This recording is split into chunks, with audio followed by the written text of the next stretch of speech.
আমার জন্মদিনে এখন অবধি কেউ আসলো না, আমি বরং সবাইকে ডেকে নিয়ে আসি, কেকটা বরং এখানেই থাক। ওর জন্মদিনে আমাকে তো বলেইনি। দাঁড়া, এখন আমি কেকটা নিয়েই পালিয়ে যাব।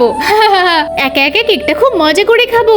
আরে স্যার, আমি আপনাকে কতবার ফোন করছি, আপনি তো যেতে অনেক দেরি করে ফেলছেন। আরে যাবো, এমনিতে অনেক কাজ থাকে।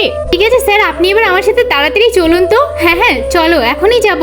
আরে ওরা আসছে, তাড়াতাড়ি করে কেকটা ঢেকে ফেলি, নয়তো আবার দেখে ফেলবে। আরে দাদি আবার এখান থেকে কার কেক কিনে নিয়ে যাচ্ছে? আরে ও আবার কেক কিনতে পারে নাকি? হয়তো কারোর বাড়ি থেকে চুরি টুরি করেছে, ও তো একটা পাকা চোর। ও ঠিক আছে, চলো তাহলে।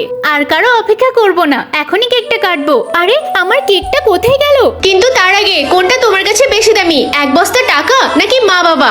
যদি মা বাবা হয় তাহলে ভিডিওতে একটি লাইক করে চ্যানেলটিকে সাবস্ক্রাইব করে দাও, আর যদি না করো তাহলে আমি ভেবে নেবো তুমি মা বাবাকে একদম ভালোবাসো না। মনে হচ্ছে ওই দাদিই তো তোমার কেকটা চুরি করেছে। ওই বুড়িটার আমার কেকটাই চুরি করতে হলো। দেখো, তোমার জন্মদিন তুমি পালন করো, আমি আমার ডিউটিতে গেলাম। আরে স্যারটাও তো চলে গেল।